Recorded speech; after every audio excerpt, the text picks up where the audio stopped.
बहुत समय पहले एक छोटे से गांव में रामू नाम का एक गरीब किसान रहता था। रामू बहुत मेहनती था, लेकिन उसकी किस्मत हमेशा उसका साथ नहीं देती थी। दिन भर खेत में काम करने के बाद भी उसे इतना अनाज नहीं मिलता था कि वह अपने परिवार का पेट भर सके। एक दिन रामू जंगल के रास्ते से घर लौट रहा था। शाम हो चुकी थी और चारों तरफ हल्का अंधेरा छा गया था। तभी उसकी नजर एक पुराने बरगद के पेड़ के नीचे रखे एक अजीब से मटके पर पड़ी। वह मटका थोड़ा चमक रहा था, जैसे उसके अंदर कोई रहस्य छिपा हो। रामू ने सोचा, यह मटका यहां कौन छोड़ गया होगा।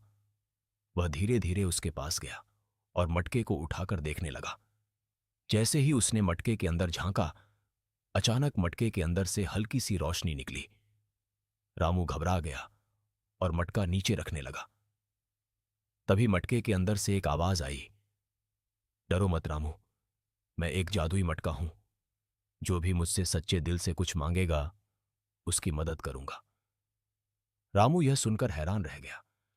उसने डरते डरते कहा, अगर तुम सच में जादुई हो तो मेरे घर के लिए थोड़ा अनाज दे दो, ताकि मेरा परिवार भूखा न रहे।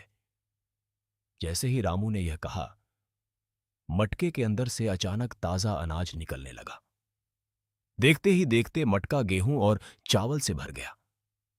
रामू की खुशी का ठिकाना नहीं रहा। वह मटका लेकर घर आया और अपनी पत्नी को सारी बात बताई।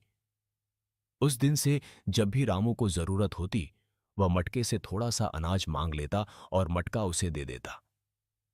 कुछ ही दिनों में रामू का घर खुशियों से भर गया। लेकिन रामू लालची नहीं बना।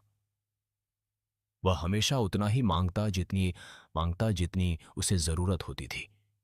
एक दिन गांव का एक लालची आदमी मोहन इस मटके के बारे में जान गया। उसने सोचा, अगर यह मटका मुझे मिल जाए तो मैं बहुत अमीर बन सकता हूं। रात में वह चुपके से रामू के घर पहुंचा और मटका चुरा लिया। उसने मटके से कहा, मुझे सोना और हीरे दे दो। लेकिन मटका शांत रहा। मोहन ने बार बार लालच से मांगा।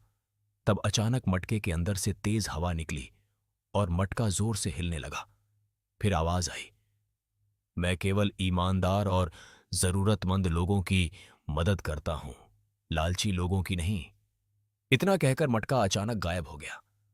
अगले दिन रामू को मटका नहीं मिला, लेकिन उसके खेतों में इस साल इतनी अच्छी फसल हुई कि उसका परिवार हमेशा के लिए खुशहाल हो गया।